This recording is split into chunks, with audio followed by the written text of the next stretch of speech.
자, 전자기파에 대한 세 번째 시간입니다. 전자기파에 대해서 첫 시간에 전자기파의 종류를 나눠봤고요. 두 번째 시간에는 감마선, X선, 자외선까지 살펴봤습니다. 자, 이번 시간에는 가시광선부터 살펴볼 건데요. 이 가시광선이라고 하는 녀석의 의미를 알면 됩니다. 가는 가능하다입니다. 가능하다. 무언가 가능하다. 그리고 이 시는 본다라는 얘기예요. 그래서 가시광선의 의미 자체가 눈으로 볼 수 있는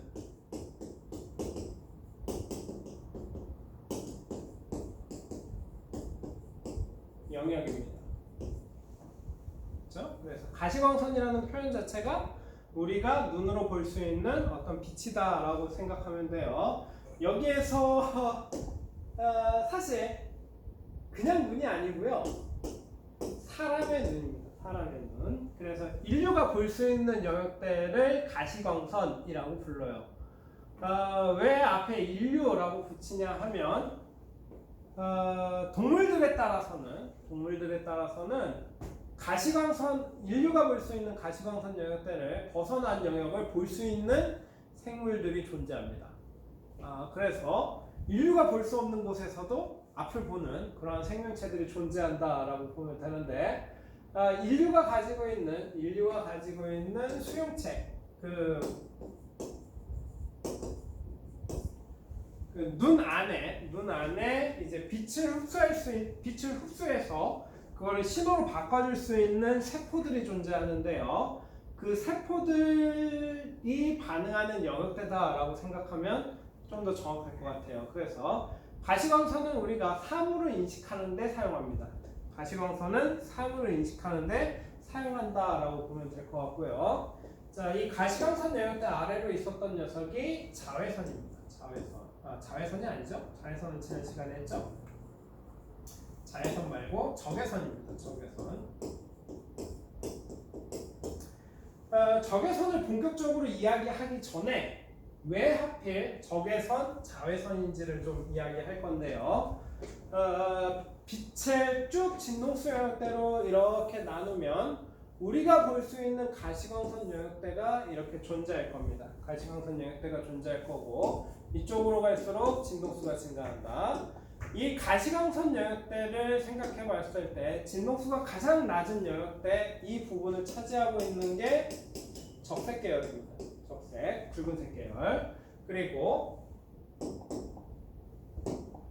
진동수가 제일 큰 영역대를 차지하고 있는 게 보라색 계열이에요. 근데 적색부터 보라색까지 우리가 알고 있는 색상이 하나 있죠. 빨, 주, 노초, 파남. 무지개입니다. 무지개. 그래서 우리가 무지개를 본다라는 것은 우리가 볼 수 있는 영역대의 색깔을 다 보고 있다라는 건데요. 이 적색과 보라색 영역 안쪽, 이 부분을 우리가 가시광선이라고 부르고 있고요.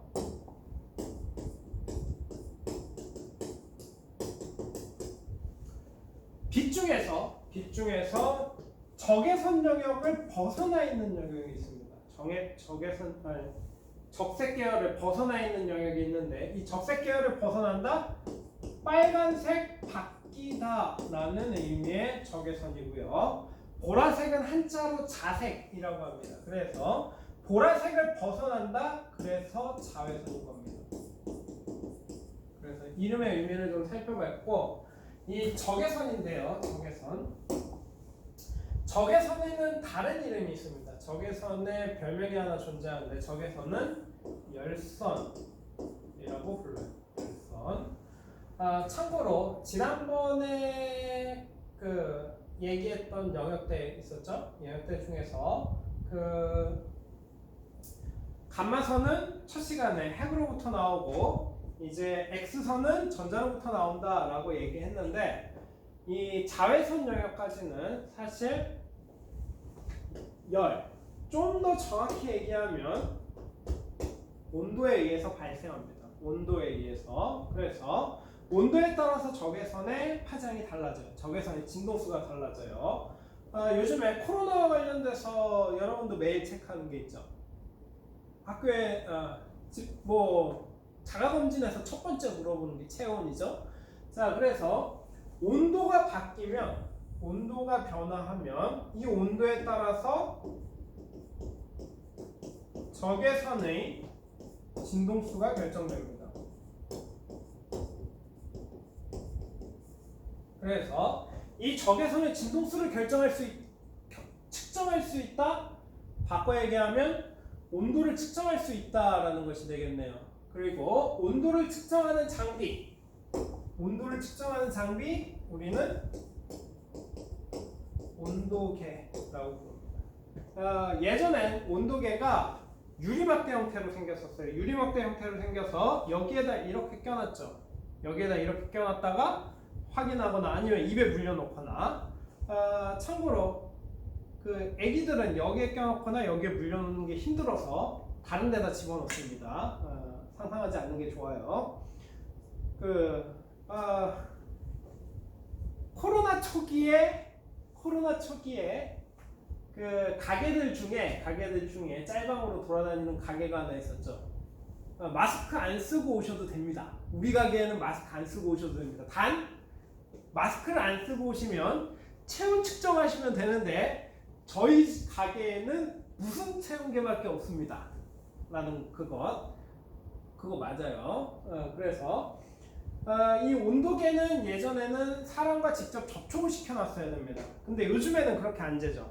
요즘에는 그 총처럼 생긴 녀석을 이마에다 대고 그냥 찍으면 온도가 측정이 됩니다. 네, 여기 잠시만요. 없네요. 준비해 놓을 걸. 교실이나 아니면 학교 통과할 때 이마에다 대고서 쏘면 온도를 바로 측정해주는 장비, 그런 것들이 바로 적외선을 이용해서 온도를 측정한다라고 보면 돼요.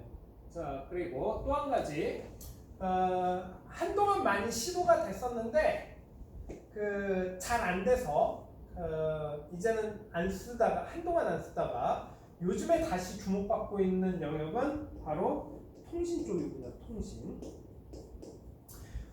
물론 이 통신의 적외선을 이용하고 있어요. 대표적인 예가 얘입니다. 이거. 리모컨이죠? 우리가 리모컨을 누르면 이 앞에 있는 램프에서 적외선이 나가는 겁니다. 그러면 그 적외선 패턴을 바탕으로 신호를 전달하는 걸 우리 통신이라고 부르죠. 그래서 최근에는 이 적외선을 이용해서 근거리 통신을 좀 해보려고 여러 가지 시도를 하고 있습니다. 넓은 지역에서는 좀 힘들고요. 굉장히 좁은 지역에서만 가능하고, 리모컨 써본 친구들은 알 거예요. 그 집에 TV 리모컨이 있으면 리모컨을 이렇게 가리고서 한번 해보십시오. 실제로 해볼까요? 가리고서 누르면 TV가 작동 안 하죠. 그래서 적외선은 투과성이 매우 약합니다. 그러다 보니 이러한 적외선 통신을 이용하면 한정된 공간 안에서만 사용할 수 있도록 할 수 있어요. 무슨 얘기냐 하면 적외선을 와이파이 창을 열어보면 옆집 와이파이가 잡히죠. 옆집 와이파이가 잡혀요. 그렇다는 얘기는 우리 집 와이파이도 옆집에서 잡아서 쓸 수 있다라는 얘기입니다. 그 신호를 사용할 수 있다라는 건데요. 만약 이 적외선을 이용한 근거리 통신을 이용한다라고 하면 이 적외선이 벽을 뚫고 지나가지 못할 겁니다. 그렇게 되면 이 한정된 공간 안에서만 통신을 할 수 있는 어떤 시스템을 갖출 수 있겠죠?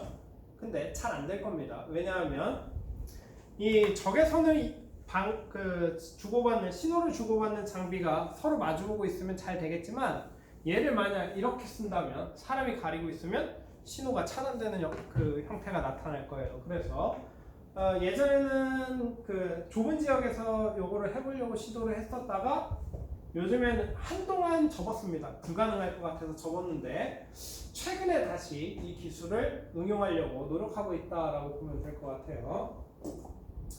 자, 그리고 적외선보다 진동수가 더 커서 파장이 더 긴 영역대를 우리는 전파라고 불렀고요. 이 전파는 두 가지로 나뉘었습니다. 첫 번째가 마이크로파, 두 번째는 라디오파입니다.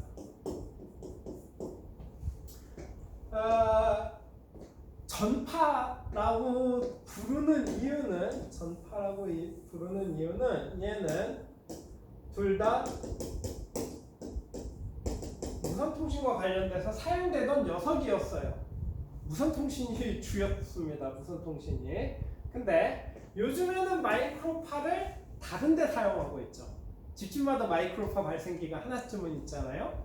이 마이크로파 발생기를 이용하면 손쉽게 음식물을 데워 먹을 수 있습니다. 그쵸? 전자레인지에서 나오는 빛이 마이크로파다라고 생각하면 돼요. 물론 전자레인지를 딱 시작하면 안쪽에서 노란색 빛이 나오죠? 그거는 우리 눈에 보이니까 가시광선입니다. 보이지 않는 마이크로파가 나오는데, 마이크로파는 마이크로파가 아니라 마이크로파 중에 특정 파장, 특정 진동수의 빛은 물의 에너지를 매우 잘 전달해요. 그래서 물을 끓이는 데 사용할 수 있습니다. 그래서 사실 해당 진동수의 영역대는 사람에게 매우 위험해요. 굉장히 치명적으로 위험합니다. 1분 이상 그 마이크로파에 지속적으로 노출되면 사망에 이를 수 있을 정도로 굉장히 위험한 녀석이에요. 그래서 전자레인지에서 불이 들어오는 이유 간단합니다. 마이크로파가 나오고 있어. 그러니까 조심해 라는 거겠죠. 조심해. 자, 이 마이크로파는 현재 음식을 데우는 데도 이용하고 있지만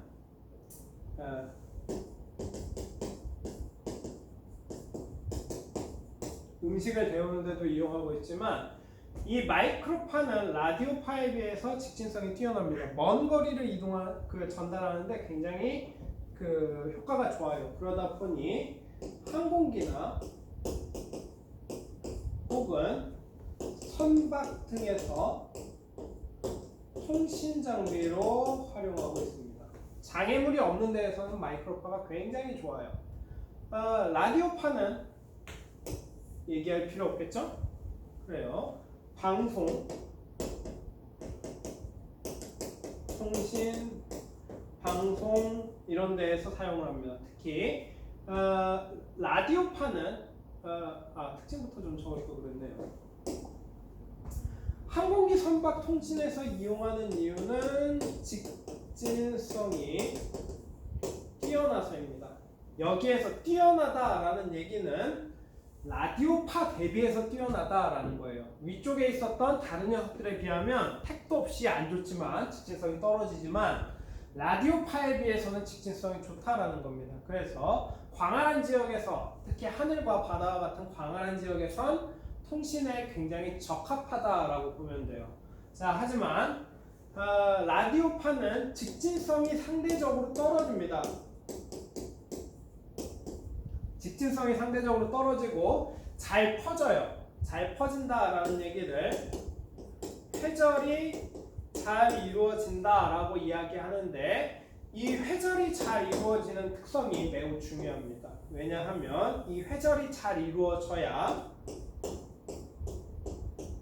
장애물을 지나칠 수 있어요. 직진성이 너무 좋은데 투과력이 떨어지면 장애물이 나타나면 막힙니다. 그래서 근거리 적외선 통신이 망한 이유인데, 회절이 잘 이루어지면 장애물을 돌아서 가요.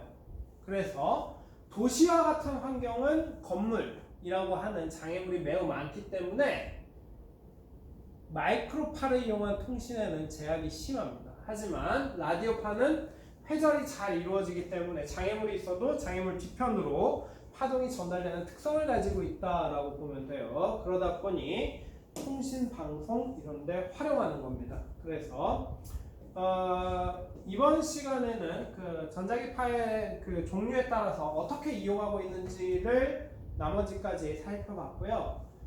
다음 시간에는 이제 그 다른 내용으로 좀 진행을 하겠습니다.